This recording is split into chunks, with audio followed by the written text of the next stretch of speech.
رسوله الكريم أما بعد فأعوذ بالله من الشيطان الرجيم بسم الله الرحمن الرحيم قل أعوذ برب الفلق من شر ما خلق ومن شر غاسق إذا وقب ومن شر النفاثات في العقد ومن شر حاسد إذا حسد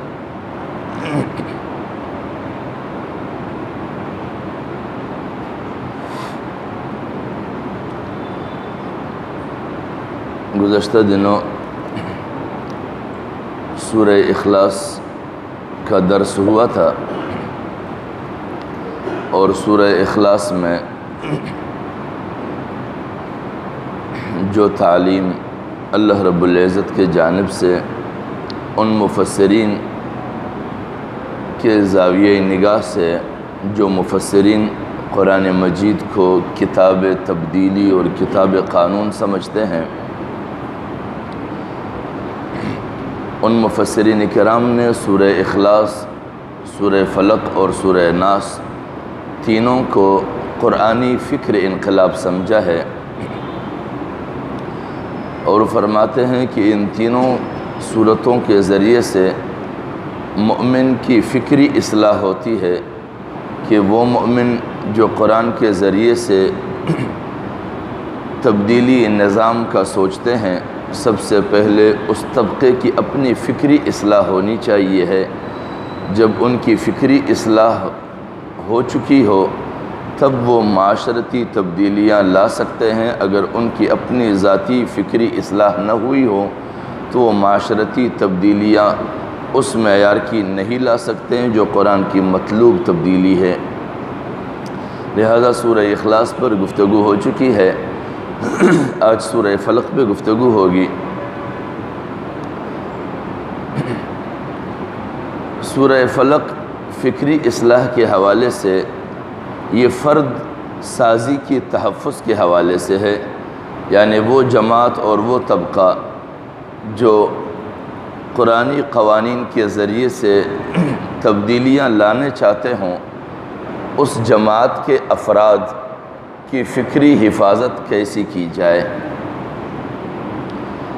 ان کی ذہنی اور فکری پرورش کیسی ہونی چاہیے ہے۔ قل اعوذ برب الفلق، اے نبی آپ کہیے میں صبح کے رب کی پناہ لیتا ہوں۔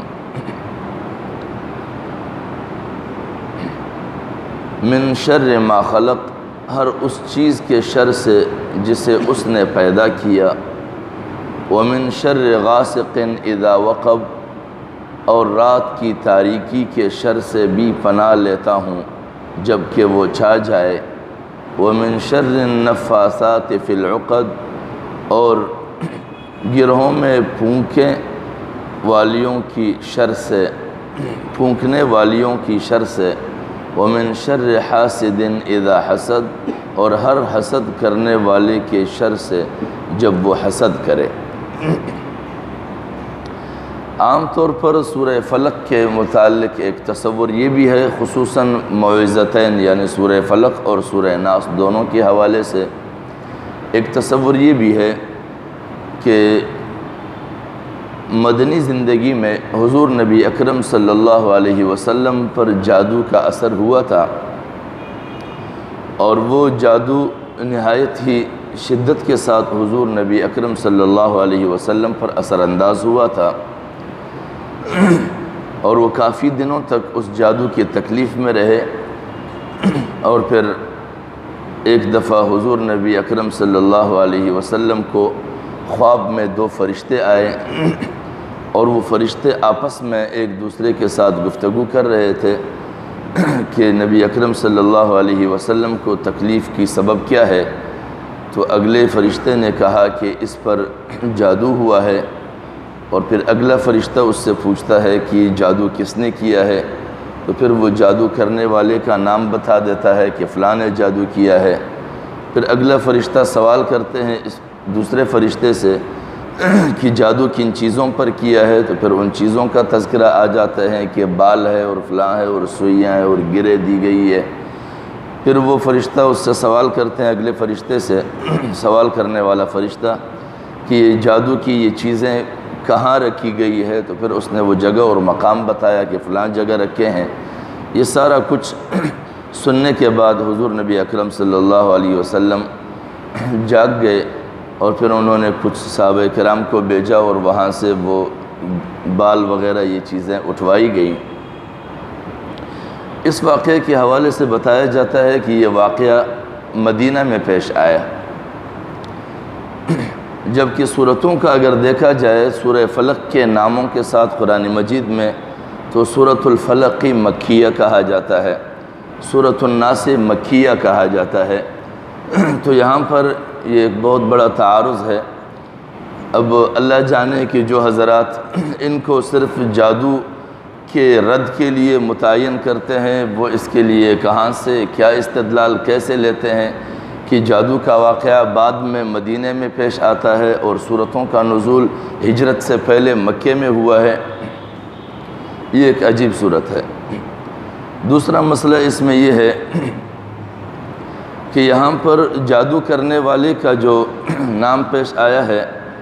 وہ لبید بن عاصم کا نام ہے، لبید بن عاصم کا، اور جو آیت اس کے متعلق یہاں پر ہے لفظ نفاسات ہے۔ نفاسات یہ جمع فاعل کا صیغہ ہے اور مؤنث کا صیغہ ہے، اور مؤنث کا صیغہ کبھی بھی کسی ادب میں مرد کے لیے استعمال نہیں ہوتا ہے، اور وہ عموماً کہا بھی جاتا ہے کہ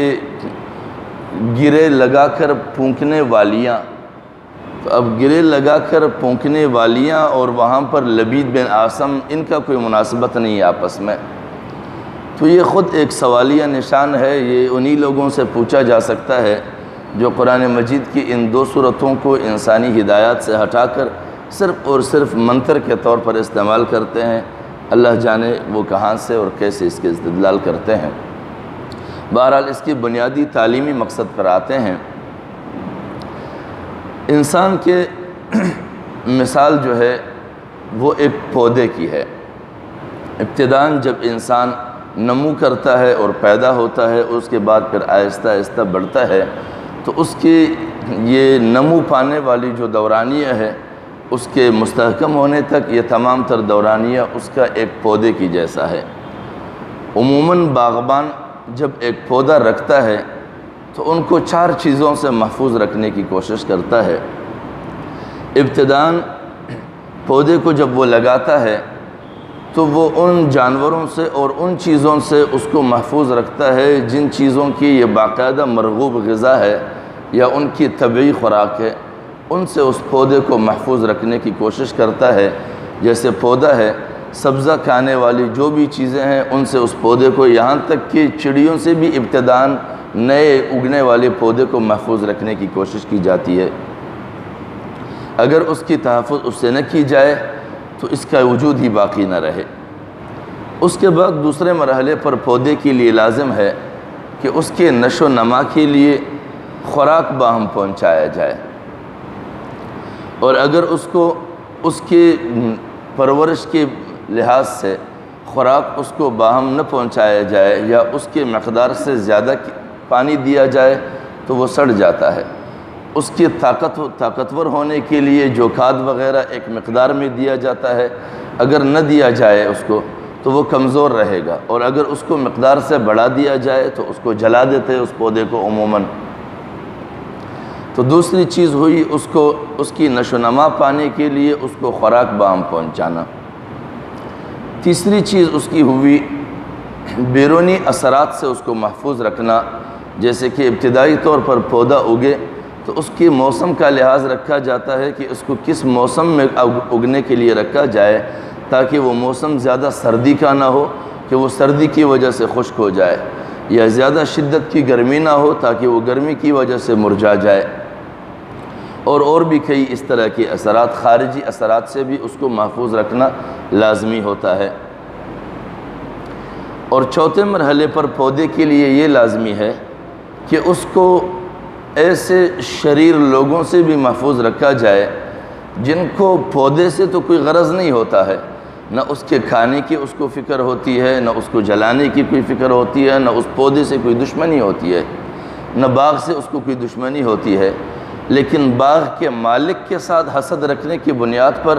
اپنے اس حسد کو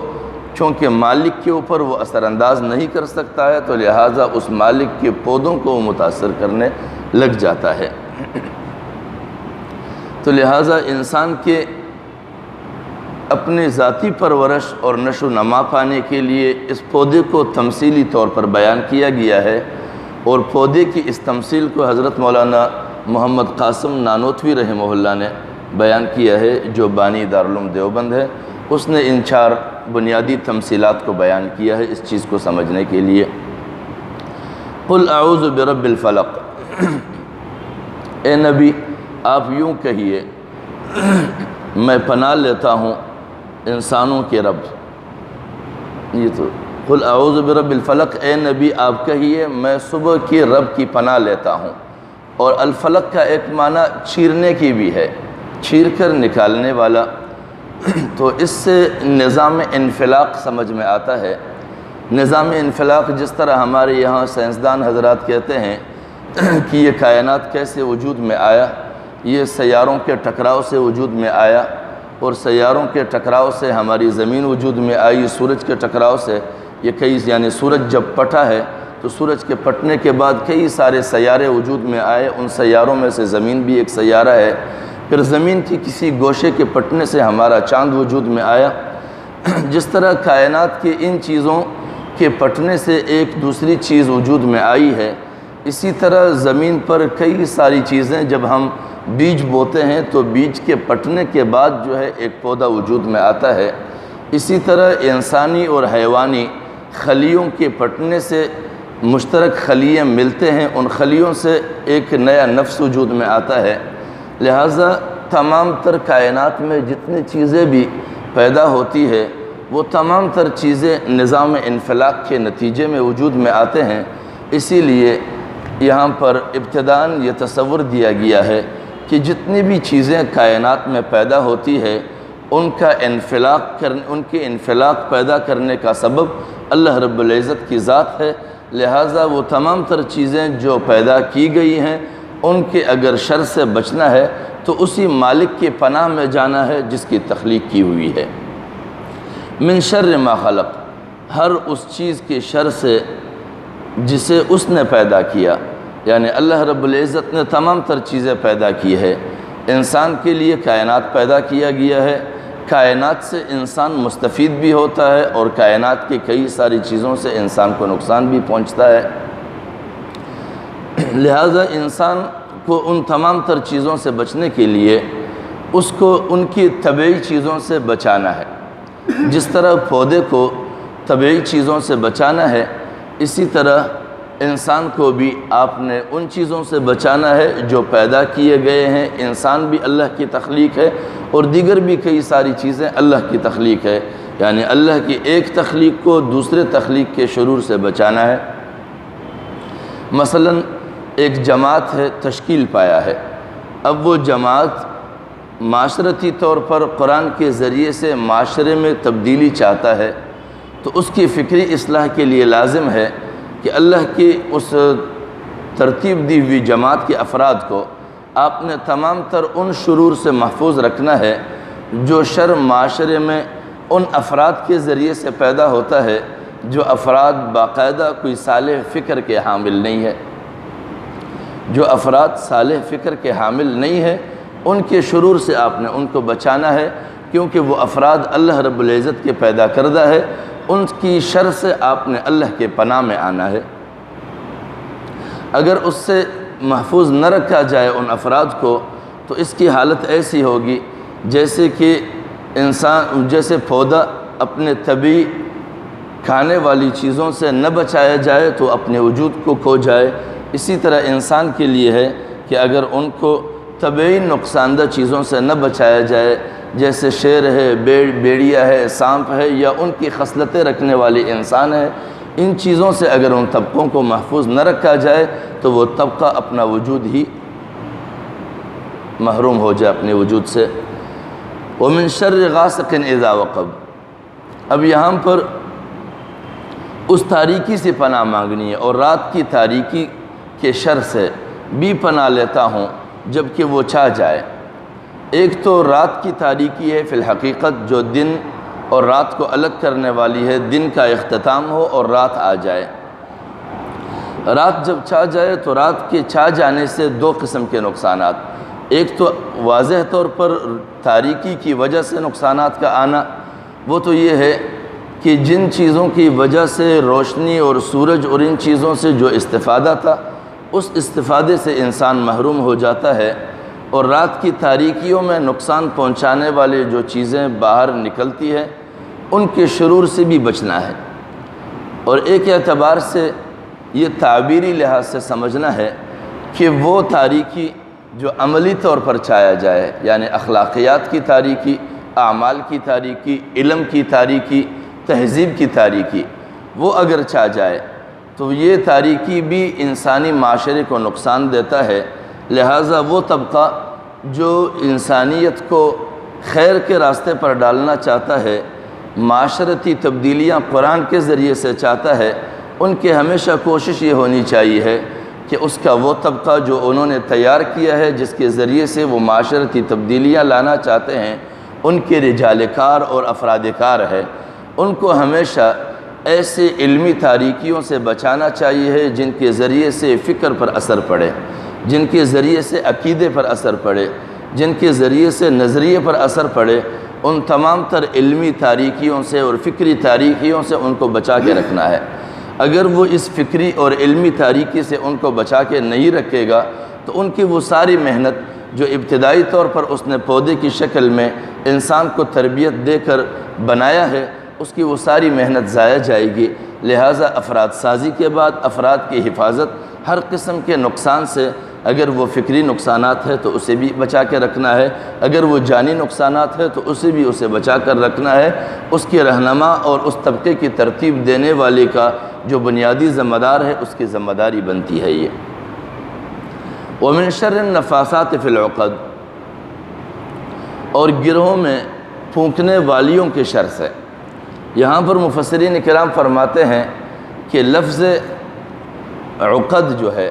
اگر اس کو عقد ہی پڑھا جائے تو پھر اس سے مراد وہ عورتیں ہوں گی جو پھونکے مارتی ہیں، اور اگر اس سے عقدتن پڑھا جائے تو عقدتن کا مقصد جو ہے اس سے پھر مراد انسان نہیں ہوں گی بلکہ اس سے جماعتیں مراد ہوں گی۔ لہٰذا ان لوگوں کی شر سے بھی پناہ مانگنی چاہیے ہے جو منہ کا استعمال کر کے لوگوں کو اذیتیں پہنچاتے ہیں نفاسات سے، اور یا پھر ان جماعتوں سے پناہ مانگنی چاہیے ہے جن جماعتوں کا بنیادی مستقل مقصد یہ ہو کہ وہ لوگوں کے درمیان نفرتیں پیدا کرے اور ان کو باہمی لڑائے۔ نفاسات کا مقصد یہ بھی ہے، اس کا ایک یہ بھی معنی ہے کہ منہ سے تھوک لگانا۔ عموماً جب گرے لگائے جاتے ہیں تو اس گرے کو جب گیلا کیا جائے تو پھر اس سے زیادہ مضبوطی کے ساتھ کسا جاتا ہے، اور عام طور پر یہ بڑے گٹھیں جب بنائی جاتی ہے تو اس کو جب رسی کسی جاتی ہے تو رسی کسنے کے بعد اس کی گٹھان کو زبان سے اور تھوک سے گیلا کر کے اس سے کھینچا جاتا ہے تاکہ وہ گٹھا خوب کس جائے، پھر کھلے نہیں۔ تو عموماً وہ عورتیں جو یہ فطرت رکھتے ہیں کہ گھروں کے اندر یا طبقوں کے اندر فساد پھیلائیں، کیونکہ عورتوں کی طبیعتیں عموماً بعض ہوتی ہیں ایسی کہ وہ اس طرح اپنے زبان کو مہارت سے استعمال کرتے ہیں کہ بائی کو بائی سے الگ کرے، بیٹے کو باپ سے الگ کریں، اس طرح کی عموماً عادتیں ہیں۔ تو یہاں پر لفظ نفاسات میں جو مؤنث کا صیغہ ہے، اس مؤنث کے صیغے کا اطلاق اس اعتبار سے پھر ہو جاتا ہے، لیکن اگر اس سے جادو مراد لیا جائے تو لبید بن عاصم پر مؤنث کا صیغہ صادق نہیں آتا ہے، تو اس سے پھر وہ عورتیں مراد لی جاتی ہے جو زبانی مہارت اور تھوک اور جذبے کے انداز میں جب وہ اپنے پریشانیاں اور مصیبتیں اور کسی کی ماں کے ذریعے سے اس کے اوپر آنے والی پریشانی یا کسی کی بائی کی وجہ سے اس پر آنے والی پریشانی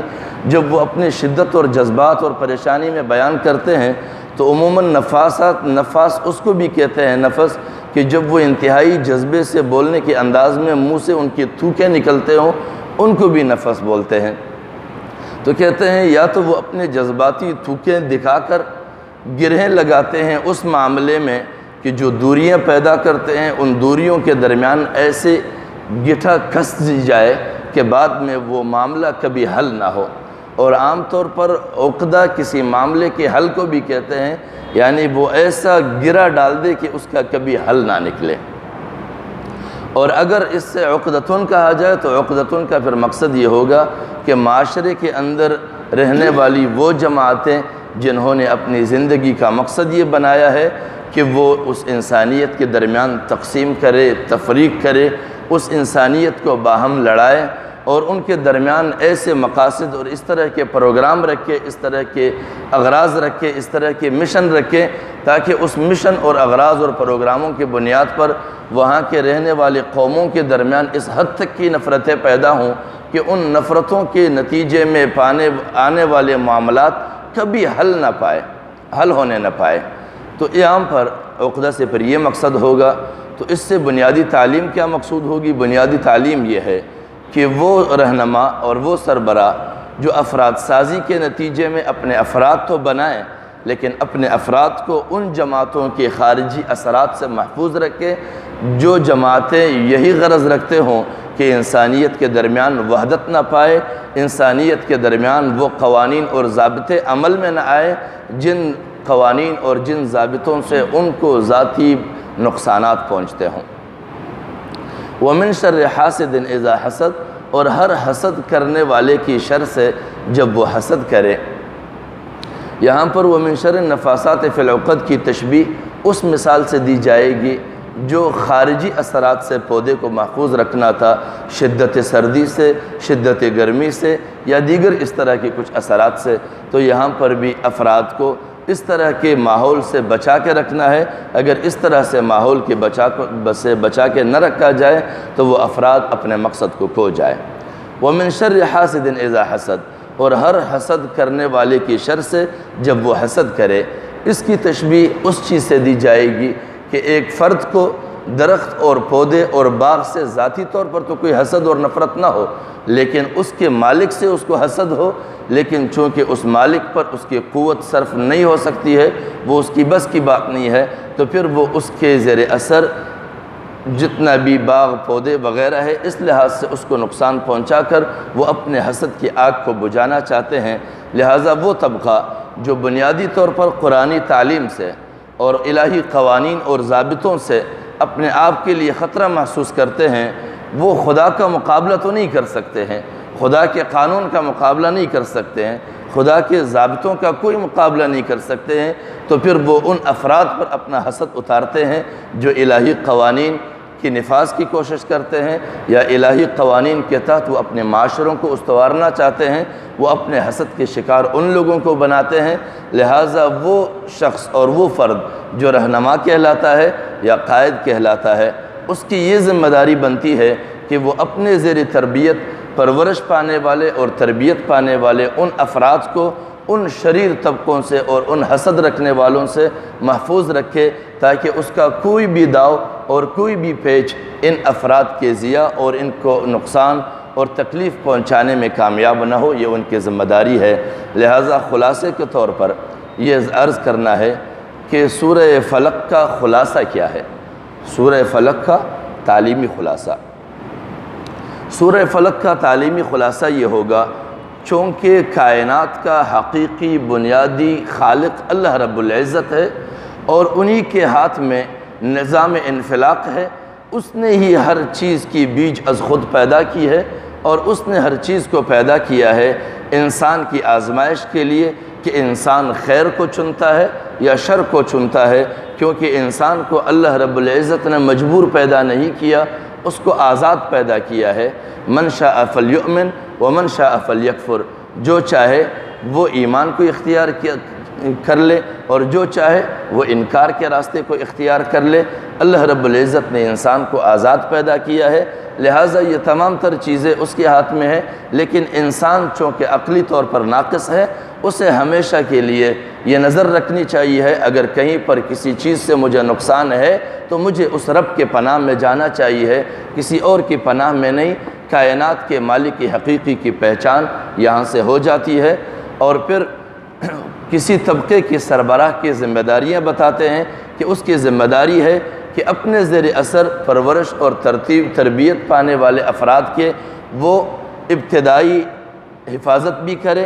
تاکہ وہ کسی کے مرغوب غذا، یعنی وہ طبقہ جس کا شوق ہے کہ وہ دیندار طبقے کو خوار کرے، دیندار طبقے کو ذلیل کرے، یہ اس کا مشغلہ ہے۔ جیسے کہ ایک زمانے میں انگریز نے خلافت عثمانیہ کے خلاف جن لوگوں کو اکسایا اور خلافت عثمانیہ جو ترکیوں کی صورت میں تھی اس کو تکلیف پہنچانے کے لیے اور اسے مارنے کے لیے جب انہوں نے عرب خطے کو خلافت عثمانیہ سے الگ کیا، خلافت عثمانیہ کو شکست دی، تو پھر محبوب مشغلہ ان افراد کا جو انگریز کے زیر اثر تھے وہ یہ تھا کہ رات کے کھانے کے بعد وہ ایک دوسرے کو کہتے تھے کہ چلو نکلتے ہیں، کھانا بہت کھایا ہے، چہل قدمی بھی ہو جائیں گی، اور ساتھ میں اگر کہیں یہ ترکی کافر مل جاتے ہیں تو اسے بھی قتل کر جاتے ہیں، وقت پاس ہو جائے گا۔ لہٰذا ٹائم پاسی کے لیے ان کا مرغوب غذا اس زمانے میں یہ بن چکا تھا کہ وہ خلافت عثمانیہ کے ارکان کو اپنے تبع آزمائی کے لیے قتل کیا کرتے تھے۔ لہٰذا معاشروں میں ایسے افراد ہوتے ہیں کہ وہ نیک خیالات